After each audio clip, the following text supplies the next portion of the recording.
खुदा का वास्ता मेरी आपसे 10 बजस्ता रिक्वेस्ट है, इमरान खान को अपने ज़हनों से निकाल के उठा के बाहर फेंक दें। मेरे लिए इमरान खान यार्डस्टिक नहीं है, मेरे लिए इमरान खान मेरे लिए नहीं है, मेरे लिए नहीं है। मैंने 3.5 साल जब हुकूमत में रहा और 1.5 साल जब उसने फौज के खिलाफ कैंपेनिंग की तो मैंने उसको चैलेंज किया, उनको मैंने चैलेंज किया। ये बात नहीं है, मेरे लिए वो यार्डस्टिक नहीं है। आपके लिए जो हर बुराई और जो हर गलत काम इमरान खान ने किया वो जस्टिफिकेशन बन जाती है आपके हर गलत काम की। जो 2018 में उसने किया वो भाई गलत है ना, जो उन्होंने गलत किया वो भी गलत है। खुदा का खौफ करो कामरान। ये भी जरा थोड़ा सा दम ले। दूसरा, ये जो इनके 10 मेंबर कहाँ गए हैं वो तो पता कर लें। वो सुन्नी तहरीक इत्तेहाद वो जो भी है 10 एमएलए इनके 10 मेंबर्स जो है उन्होंने अभी तक सुना वो बैरिस्टर गौहर के रास्ते में नहीं है, पेपर जमा नहीं कराया। पता नहीं, अब ये तो उन्होंने जमा नहीं कराया। आप तो ऐसे फख्र कर रही है कि वो 10 सीटें जो इमरान खान के इंडिपेंडेंट जीते वो अगर आपके साथ मिल जाएंगे तो आपको लगेगा आप जीत गई हैं। आप तो हारे हैं ना, वो 10 तो इमरान खान के वोट है जो आप मिला रहे बहूक और महक्रूक साथ। नो बिल्कुल नहीं, ऐसा नहीं है। देखिए वो आजाद उम्मीदवार है, वो आजाद क्या यार, सबको पता है उन्होंने जो नॉमिनेशन जमा कराई पीटीआई पे करा दिया। उसका जब आप ये बात करती हो फिर आप नहीं कहती मैं रोकता क्यों आपको? ऐसे नहीं है, ऐसे ही यार आपका इंतखाबी नहीं। उस बात मेरी बात सुनिए, मेरी बात सुनिए, आप एक कमिटेड, मेरी बात सुनिए, नहीं मैं आपसे बात कर रहा हूँ। आपका सारी दुनिया को पता है पीएमएलएन के साथ कमिटेड वर्कर है। आपके साथ आपका इंतखाबी निशान ले लिया जाए, आप पीएमएलएन के कैंडिडेट की कागज के ऊपर जो अपना जमा कराएं, आपको आप वोट मांगे पीएमएलएन के नाम पे, पूरे वोटर्स को पता है आपको नवाज शरीफ के नाम पे वोट दिया जा रहा है, तो आपने तो अवाम को लेट डाउन किया, अवाम को बेवकूफ बनाया, वोट लेके आप इमरान खान के साथ जाके मिल जाएं। वो आप कह रही हैं सही है। अपलोड करते हैं आपने फॉर्म 45 खोल के देखे, इन पे 3 हरफ भेजेंगे जो गलत अपलोड कर रहे हैं। हम जालसाजी को एग्जांपल मेरी बात सुनिए, वो देखा आपने ना उसके ऊपर ना खामी प्रेशर है, ना उनके ऊपर आईडी कार्ड है, ना उनके पास साइन है। आप कभी भी जो है ना गई गुजरे एग्जांपल दिए ही ना करें अपनी दलील के अंदर वो साबित करने के लिए। आपके पास अच्छे दलाइल है, मुझे पता है, बड़ी अच्छी लॉयर है। आपको मैं आज से थोड़ी 15 साल जानता हूँ। आप जो घटिया लोगों का घटिया काम है कि 2 नंबर लगा दिए फॉर्म 45, 2018 में इन्होंने आरटीएस बिठा के, हमने तो उस वक्त भी कहा था ये धांधली के जरिए इमरान खान साहब आए पावर में। अब आप कह रही हैं कि अगर 2018 में धांधली के जरिए आए तो भाई 2024 में आ रहे थे कुछ ना बोले। भाई मैं तो उस वक्त भी बोला था, मैं अभी बोलूंगा, मेरा तो ये फर्क है ना। आप कह रही हैं कि नहीं उस वक्त बोला ठीक था, ठीक अब ना बोले। उस्मा साहबा आप तो खुद कह रहे हैं कि केपी के अंदर धांधली हुई है। आप लोगों ने अपने सोशल मीडिया के ऊपर दिखाया कि वहाँ पे जो है गंदगी के ड्रम में से जो है वो मिले, शेर पे लगे हुए ठप्पे मिले। आपको सबसे पहले मुतालबा करना चाहिए कि चीफ इलेक्शन कमीशन रिजाइन करे। क्रिमिनल नेग्लिजेंस है या इनकम्पिटेंस है, in either way it is the most controversial election that he has given to this nation. ये सेनेटर्स कह रहे हैं, ये आपके लोग भी कह रहे हैं, आप खुद भी कह रहे हैं, लेकिन आप उसके इस्तीफे का मुतालबा उल्टा आप उसको डिफेंड कर रहे हैं। वो जब इलेक्शन कमीशन कोई एक बंदा का डिफेंड कर रहा है तो वो आप लोग हैं, क्यों? बहुत शुक्रिया कमरान। देखिए कुछ लोगों के तो मुकद्दर में रोना और सिर्फ इल्ज़ामात लगाना और लोगों की तौहीन करना है, और वो पार्टी जो पहले भी यही करती रही है। यही बात आपको 2013 में नहीं सुनी थी आपने?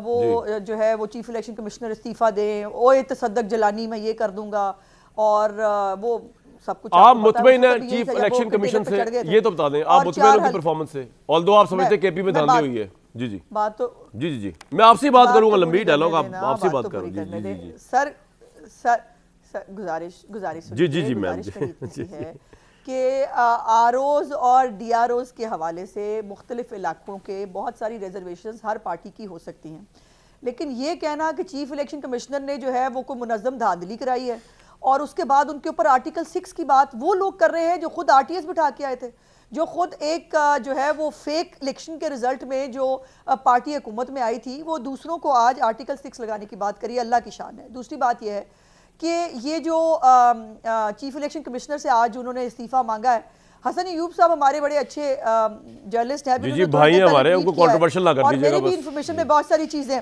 जी बताएं। खुदा का खौफ करो कमरान, पहले ही तुम एक स्वीपिंग स्टेटमेंट दे देते हो। नहीं मुझे इरशाद भट्टी साहब को तुम ऐसे नहीं रोकते जैसे तुम मुझे रोकते हो। अच्छा, तो उसमें गुजारिश ये है कि उन्होंने भी ये कहा है, और मेरी भी इंफॉर्मेशन के मुताबिक जो लियाकत चट्टा साहब वाली फ्लॉप स्टोरी है ना, वो फ्लॉप स्टोरी जो तरीके इंसाफ की तरफ जा रही थी उसमें बैरिस्टर गौहर साहब का भी नाम आ रहा है, और उनके और भी बहुत सारे सरकर्दा लीडरान का नाम आ रहा है जो उनके साथ इन टच थे, जिन्होंने ये बहुत बड़ी मुहब्बत वतनी जो है जिसमें वो खुदकुशी करते करते तैयार होके जो है वो सूट वूट पहन के वो पीएसएल की जो है वो प्रेस कॉन्फ्रेंस में आकर उन्होंने एक और काम कर दिया, तो वो वहां तक भी बात जा रही है। तो ये अभी ये भी जरा थोड़ा सा दम लें। दूसरा, ये जो इनके 10 मेंबर कहाँ गए हैं वो तो पता कर लें। वो सुन्नी तहरीक इत्तेहाद वो जो भी है 10 MLA इनके 10 मेंबर्स जो है उन्होंने अभी तक सुना है वो बैरिस्टर गौहर के रास्ते में नहीं है, पेपर जमा नहीं कराया। पता नहीं, अब ये तो उन्होंने जमा नहीं नहीं कराया। फिर आप तो ऐसे फख्र कर रही है कि वो 10 सीटें जो इमरान खान के इंडिपेंडेंट जीते वो अगर आपके साथ मिल जाएंगे तो आपको लगेगा आप जीत गई हैं। आप तो हारे हैं ना, वो 10 तो इमरान खान के वोट है जो आप मिला रहे बहूक और महकरूक साथ। नो बिल्कुल नहीं, ऐसा नहीं है। देखिए वो आजाद उम्मीदवार है, वो आजाद क्या यार, सबको पता है उन्होंने जो नॉमिनेशन जमा कराई पीटीआई पे करा दिया। उसका जब आप ये बात करती हो फिर आप ये कहती हो मैं रोकता क्यों आपको? ऐसे नहीं है, ऐसे ही यार आपका इंतखाबी नहीं। उस बात मेरी बात सुने, मेरी बात सुने, आप एक कमिटेड, मेरी बात सुने, नहीं मैं आपसे बात कर रहा हूँ। आपका सारी दुनिया को पता है पीएमएलएन के साथ कमिटेड वर्कर है, आपके साथ आपका इंतखाबी निशान ले लिया जाए, आप पीएमएलएन के कैंडिडेट की कागज के ऊपर जो अपना जमा कराएं, आपको आप वोट मांगे पीएमएलएन के नाम पे, पूरे वोटर्स को पता है आपको नवाज शरीफ के नाम पे वोट दिया जा रहा है, तो आपने तो अवाम को लेट डाउन किया, अवाम को बेवकूफ बनाया, वोट लेके आप इमरान खान के साथ जाके मिल जाएं। वो आप कह रही हैं सही है, ये सही नहीं है। बात तो हाँ जी, मेरी बात तो पूरी होने देना। मेरी गुजारिश ये है कि देखिए जो आज़ाद उम्मीदवार हैं कानूनी तौर पर उन्होंने फैसला करना है कि उन्होंने कौन सी पॉलिटिकल पार्टी ज्वाइन करनी है, बिकॉज आजाद हैसियत से जो है वो उनके पास एक टाइम फ्रेम होता है जो आज खत्म हो गया है। हमें पता है, लेकिन आपको भी पता है ये आजाद नहीं थे, ये पीटीआई के साथ थे उस्मा बुखारी साहबा। अब आप मेरी बात अवाम को इतना बेवकूफ ना समझना यार, अभी इलेक्शन का रिजल्ट है, आप 73 पे है, ये आजाद 92 के ऊपर है, अगर दूसरे आजाद में आ रही है 99 के ऊपर है, 92 पीटीआई।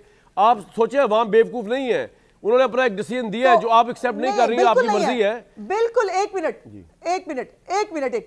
कोई वाकई अवाम बेवकूफ नहीं है। वो अवाम जो है जो ये खुद एक तरफ फॉर्म 45 का रोना रोते हैं, दूसरी तरफ जब अपलोड करते हैं, आपने फॉर्म 45 खोल के देखे इन पे 3 हरफ भेजेंगे जो गलत अपलोड कर रहे हैं। हम जालसाजी को एग्जांपल को मेरी बात वो देखा आपने, ना उसके ऊपर ना थंब इंप्रेशन है, ना उनके ऊपर आईडी कार्ड है, ना उनके पास साइन है। आप कभी भी जो है ना गई गुजरे एग्जांपल दिए ही ना करें अपनी दलील के अंदर वो साबित करने के लिए। आपके पास अच्छे दलाइल हैं, मुझे पता है, बड़ी अच्छी लॉयर है, आपको मैं आज से थोड़ी 15 साल जानता हूं। आप जो घटिया लोगों के घटिया काम है कि 2 नंबर लगा दिए फॉर्म 45, 2018 में इन्होंने आरटीएस बिठा के, हमने तो उस वक्त भी कहा था कि धांधली के जरिए इमरान खान साहब आए पावर में। अब आप कह रही हैं कि अगर 2018 में धांधली के जरिए आए तो भाई 2024 में आने दे, कुछ ना बोले। भाई मैं तो उस वक्त भी बोला था, मैं अभी बोलूंगा, मेरा तो ये फर्क है ना। आप कह रही हैं कि नहीं उस वक्त बोला ठीक था, ठीक, अब ना बोले। ये कह रही हूं जी, नो, मैं कामरान ये कह रही हूं कि हमें वो इखलाकियात का, कानून का और उनको दफा करें जी। हम तो आपसे कह रहे हैं कि इलेक्शन कमीशन मुस्ताफी क्यों ना हो। मैं उनकी बात, चलिए आपका पॉइंट आ गया, उज्ज्वल साहब आपका पॉइंट। इल्जामात के ऊपर नहीं, इस मुल्क में तो जो इमरान खान के साथ खड़ा होगा, इस मुल्क में रह भी वो, एक मिनट, मैं बड़ी इंपॉर्टेंट बात करनी कामरान, सिर्फ मुझे अलाउ कर दे 2 जुमले। बोले। इस मुल्क में चीफ इलेक्शन कमिश्नर जो है वो अपॉइंट खुद बेशक किया हो, लेकिन अगर इमरान खान की इंस्ट्रक्शंस में चलेगा तो वो इस मुल्क में रह सकता है। सरकारी मुलाजिम, अच्छा मैं आपको एक मशवरा दे रहा हूं, इस मुल्क के अंदर अब आप एक मेरा मशवरा सुन लें, खुदा का वास्ता मेरी बात सुने, अदरवाइज इस मुल्क में उसको रहने नहीं दिया जाएगा। खुदा का वास्ता मेरी आपसे 10 बजस्ता रिक्वेस्ट है, इमरान खान को अपने ज़हनों से निकाल के उठा के बाहर फेंक दें। मेरे लिए इमरान खान यार्डस्टिक नहीं है, मेरे लिए इमरान खान नहीं, मेरे लिए नहीं है, मेरे लिए नहीं है। मैंने 3.5 साल जब हुकूमत में रहा और 1.5 साल जब उसने फौज के खिलाफ कैंपेनिंग की तो मैंने उसको चैलेंज किया, उनको मैंने चैलेंज किया। ये बात नहीं है, मेरे लिए वो यार्डस्टिक नहीं है। आपके लिए जो हर बुराई और जो हर गलत काम इमरान खान ने किया वो जस्टिफिकेशन बन जाती है आपके हर गलत काम की। जो 2018 में उसने किया वो भाई गलत है ना, जो उन्होंने गलत किया वो भी गलत है। It cannot be justification. मैं क्या करूं? चलो जी, पॉइंट आ गया आपका। अच्छा जी, I am not justifying at all, I am not justifying आप प्रोग्राम रिमाइंड करके देखिएगा, आप जस्टिफाई कर रही हैं, मुतालबा कर रहे हैं जो आज हाई पेडेस्ट्रियन पे खड़े हैं ना, मैं उनकी बात कर रही हूं। हो गया जी, उनको शीशा दिखाई, बड़ा मजा आया आपसे बात करने का, लेकिन दोबारा करूंगा, थोड़ी देर में दोबारा करूंगा, बड़ा मजा आता है हमेशा। अच्छा जी, भट्टी साहब ये नून लीग जो चीफ इलेक्शन कमिश्नर को डिफेंड करी, हो सकता है कि बाद में बेटी जो वो कह रहे हैं भाई इल्जाम की बेस पर, लेकिन हैरानकुन बात यह कि उन्होंने आज तक ये नहीं पूछा चीफ इलेक्शन कमिश्नर से, और चीफ इलेक्शन कमिश्नर की आप ढिठाई देखें कि उन्होंने आज तक अवाम को नहीं बताया कि जनाब आपने रात को रिजल्ट क्यों रोके, जब आपने 2 बजे देने थे, 2 घंटे में देने, सुबह 10 बजे से पहले आपने क्यों रोके? ये कोई पूछने को तैयार नहीं सिवाय 1-2 पार्टीज के। और आपके ख्याल में इस्तीफे का मुतालबे पे क्यों नून लीग साथ नहीं खड़ी हुई? इस बात पे वो क्यों अपोज करी कि चीफ इलेक्शन कमिश्नर इस्तीफा ना दे? देखिए कामरान भाई, पहली बात तो ये है कि चीफ इलेक्शन कमिश्नर और इलेक्शन कमीशन ये मुतनाज़े फैसलों वाला है, जानबदार फैसलों वाला है, हर इम्तिहान में फ़ेल होने वाला है इलेक्शन कमीशन। सुप्रीम कोर्ट कह रही है कि 2 मरतबा का है, जस्टिस बंदयाल की सुप्रीम कोर्ट, फ़ाइज़ काजी की सुप्रीम कोर्ट की, ये आइनी खिलाफ वर्जी का मुर्तकब हुआ, मतलब आइन तोड़ा। आइन को नए सिरे से लिखा, जमहूरियत को पटड़ी से उतारा, पीटीआई से बल्ला लिया या पीटीआई को तौहीन अदालत के नोटिस भेजे या पीटीआई को करप्ट का, ये छोड़ दीजिए। इस्लामाबाद के बल्दियाती इलेक्शन हो, ये करवा नहीं सका, कराची में धांधली रुकवा नहीं सका, 2 सूबों और मरकज़ के इंतखाबात बर वक्त ना करवा कर इसने मुल्क को, कौम को आइनी, अदालती, सियासी और मुआशी बहरान में धकेला।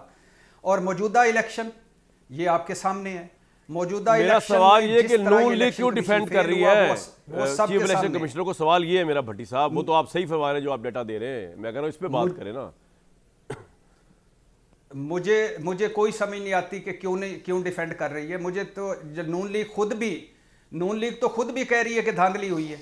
नून लीग तो कह रही है केपी में धांधली हुई है। नून लीग तो कह रही है कि हमारी सीटें जो जीती हुई थी वो हरवाई गई हैं। तो पता नहीं क्यों फिर वो इस इलेक्शन कमीशन के पीछे खड़े हैं। देखिए ये इलेक्शन कमीशन 5 साल में एक ही काम है इसका, यानी इलेक्शन करवाना। वो भी नहीं करवा सका। आप इलेक्शन का देख लीजिए, वो भी नहीं करवा सका। जिस तरह ये इलेक्शन कमीशन ने इसने करवाया है, जिस तरह इसने, अब ये छोड़ दीजिए कि कहाँ अवामी मैंडेट है, कहाँ चट्ठा मैंडेट है, ये मुतलका फोरम्स पे जाने दे। लेकिन क्या आज सारी 45 सीटों के तो वो फॉर्म 45 लेके फिर रहे हैं। कोई कह रहा है कहानियां, किस्से, दास्ताने, कोई कह रहा है मैं 3रे नंबर वाला जीत गया, कोई कह रहा है 5वें नंबर वाला जीत गया, कोई कह जो हारे हुए, हाँ जी, क्रेडिबिलिटी इरोड हो गई है सिलेक्शन की। जो हारे हुए हैं वो जो हैं वो कह रहे हैं कि मैं हार गया हूं, लेकिन जो जीता है वो सही नहीं जीता। लाहौर देख लें, कराची देख लें, जेलम देख लें, गुजरात देख लें, इस्लामाबाद देख लें, मरी देख लें, हर जगह रोने हैं। पॉइंट आ गया जी। अब इस हालात के बाद, इन हालात के बाद चीफ इलेक्शन कमिश्नर साहब बहादुर को खुद रिजाइन कर देना चाहिए था। मुझे नहीं पता वो क्यों पॉइंट आ गया जी। बैठे हुए